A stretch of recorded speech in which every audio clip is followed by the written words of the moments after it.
London থেকে সরাসরি যোগ দিচ্ছেন ইরানের সাবেক কূটনীতিক মেহেরদাদ খানসারি।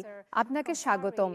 ইরানের পরিকল্পিত ক্যাসপিয়ান সম্মেলন কতটা গুরুত্বপূর্ণ এবং এটি কি কূটনৈতিক বার্তা বহন করে? আচ্ছা, আমি মনে করি আহ, এটি হলো মূল ধারণাটি হলো 2 সপ্তাহ আগে ইসলামাবাদে যা শুরু হয়েছিল তার গতি বজায় রাখা এবং সমর্থন আদায় করা, বিশেষ করে যখন জনাব আরাকচি যাবেন মস্কোতে, যাতে আহ ইরান যে ধরনের পদক্ষেপ শুরু করার এবং প্রচার করার চেষ্টা করছে তাতে রাশিয়ানদের সাথে রাখা যায়, যাতে কোনো ধরনের চুক্তিতে পৌঁছানো যায় এবং কূটনৈতিক আলোচনার মাধ্যমে যুক্তরাষ্ট্রের সাথে বিদ্যমান উত্তেজনা প্রশমিত করা সম্ভব এবং এর ফলে ভয়াবহ যুদ্ধের পুনরাবৃত্তি রোধ করা যেতে পারে।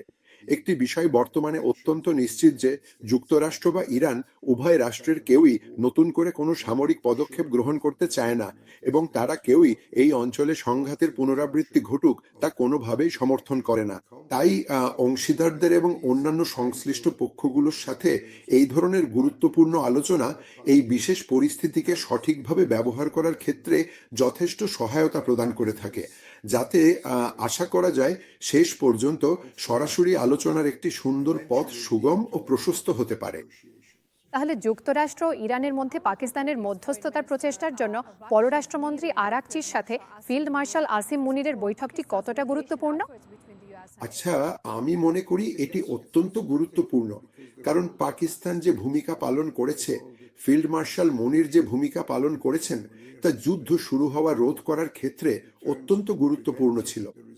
আপনি জানেন, যেমনটা আমার মনে হয় আপনার একজন ভাষ্যকার আগে বলেছিলেন, এই ধরনের বিষয়গুলো শেষ হয় না, এগুলো একবারে মিটে যাওয়ার মতো কোনো বিষয় নয়। আপনি একবার দেখা করে 47 বছরের সমস্যার সমাধান করতে পারেন না। তাই পাকিস্তানের বর্তমান রাজনৈতিক নেতৃত্ব এই প্রক্রিয়াটিকে বাঁচিয়ে রাখতে এবং আরও আলোচনার সুযোগ করে দিতে যে অত্যন্ত তাৎপর্যপূর্ণ ও প্রশংসনীয় ভূমিকা পালন করেছে, যা শেষ পর্যন্ত সরাসরি কূটনৈতিক যোগাযোগের নতুন একটি পথ তৈরি করে দেবে ইরান এবং যুক্তরাষ্ট্রের মধ্যে।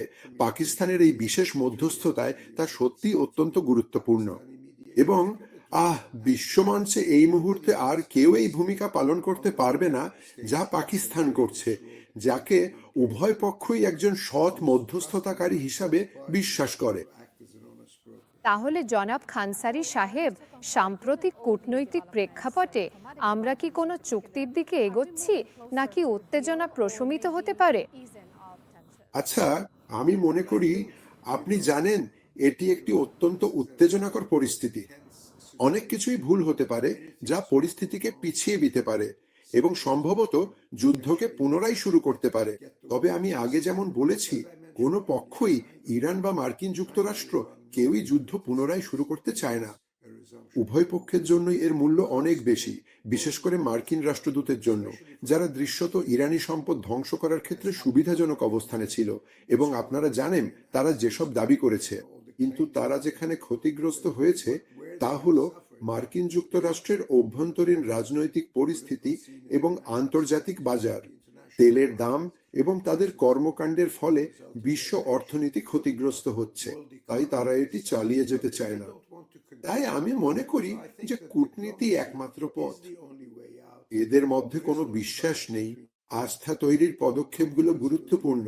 ঠিক সেই কারণেই এই পর্যায়ে আরাকচির পাকিস্তান সফর এবং পাকিস্তানের অত্যন্ত গুরুত্বপূর্ণ মধ্যস্থতা, এবং আমি মনে করি মিস্টার উইটকফ এবং জ্যারেড কুশনার পাকিস্তানি কর্মকর্তাদের সাথে আলোচনার জন্য পাকিস্তানে যাওয়ার একটি জোরালো সম্ভাবনা তৈরি হয়েছে, যাতে গত 2 সপ্তাহ আগে থেকে যা শুরু হয়েছিল তার গতিশীলতা বজায় রাখা যায় এবং কোনো ধরনের শান্তিপূর্ণ সমাধানে পৌঁছানোর জন্য সরাসরি ও ফলপ্রসূ আলোচনার পথ প্রশস্ত করা যায়।